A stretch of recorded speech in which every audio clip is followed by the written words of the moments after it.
सभी को नमस्कार। आज है 30 दिसंबर। तो आज के वीडियो का टॉपिक है पॉलिटी यानी भारत की राज व्यवस्था। तो इससे पूरी क्लासेस में हमने आर्टिकल 24 तक यानी भाग 3 के बारे में पढ़ लिया था, यानी आर्टिकल 24 तक। तो आज की क्लासेस में हम धार्मिक स्वतंत्रता का अधिकार यानी 25 से 28 तक इसके बारे में समझेंगे। चलिए स्टार्ट करते हैं। तो भाग 3 बात हो रही है भाग 3 की। तो मौलिक अधिकार चल रहे हैं आपके धार्मिक स्वतंत्रता का अधिकार। तो धार्मिक स्वतंत्रता का अधिकार आपका आर्टिकल 25 से लेकर 28 तक दिया गया है। तो बात आती है आर्टिकल 25 की यानी कि अनुच्छेद 25। तो अनुच्छेद 25 में क्या दिया गया है यानी कि आर्टिकल 25 में क्या दिया गया है।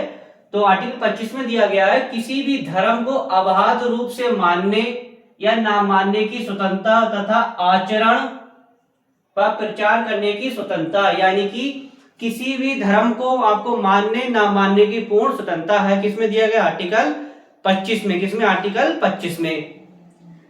इसी के साथ जो सिख धर्म को कृपाल धारण करने की स्वतंत्रता भी प्रदान की गई है और धार्मिक पूजा परंपरा इसी के अंतर्गत आते हैं। किसके अंतर्गत? अनुच्छेद 25 के अंतर्गत। क्वेश्चन यहां से बनता है कि धार्मिक स्वतंत्रता किस अनुच्छेद में दी गई है। तो धार्मिक स्वतंत्रता के बारे में अनुच्छेद 25 में बताया गया है। जो सिख धर्म के लोग कृपाल धारण करते हैं वो भी अनुच्छेद 25 के अंतर्गत आता है। अब बात आती है अनुच्छेद 26 की। तो अनुच्छेद 26 क्या है?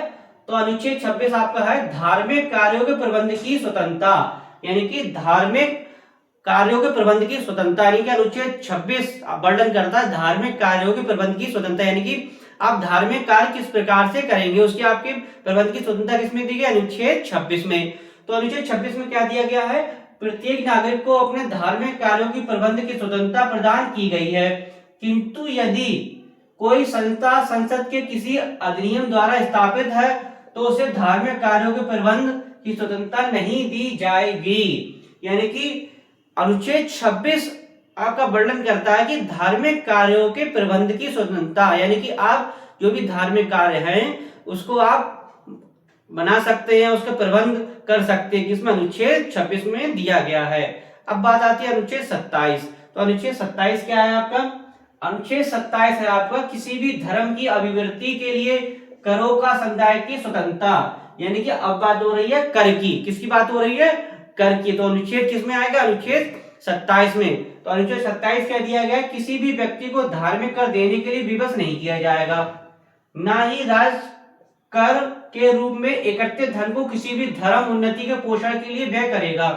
यानी कि अनुच्छेद 27 कहता है किसी भी व्यक्ति को आपको कर के लिए विवश नहीं किया जाएगा, यानी धार्मिक कर के लिए विवश नहीं किया जाएगा। तो अनुच्छेद 27 में वर्णित किया गया है क्या चीज? यानी किसी व्यक्ति को धार्मिक कर के लिए विवश नहीं किया जाएगा। अब बात आती है अनुच्छेद 28 की। इसकी बात आती है अनुच्छेद 28। तो अनुच्छेद 28 क्या कहता है? तो अनुच्छेद 28 कहता है कि कुछ शिक्षण संस्थाओं में धार्मिक शिक्षा या धार्मिक उपासनाओं के बारे में उपबंध, यानी कुछ शिक्षण संस्थाओं में धार्मिक शिक्षा और धार्मिक उपासनाओं के बारे में प्रबंध किसमें दिया गया? अनुच्छेद 28 में।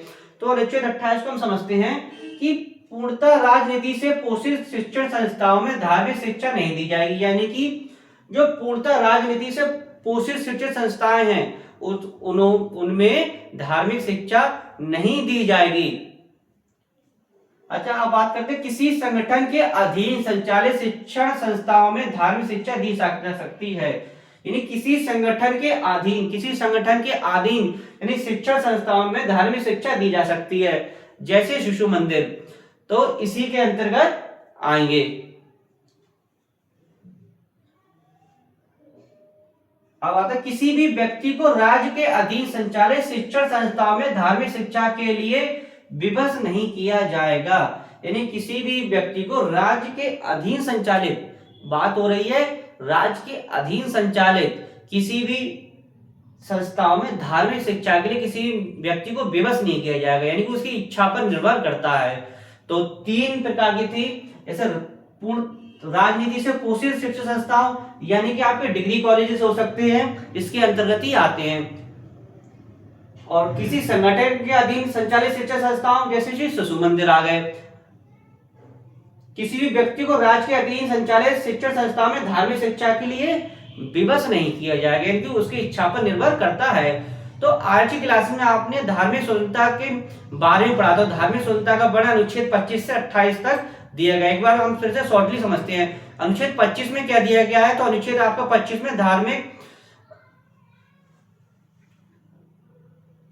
यानी कि किसी भी धर्म को अबाध रूप से मानने की स्वतंत्रता के बारे में गया। यानी अनुच्छेद 25 कहता है कि किसी भी धर्म को आपको अबाध रूप से मानने की पूर्ण स्वतंत्रता, यानी अनुच्छेद 25।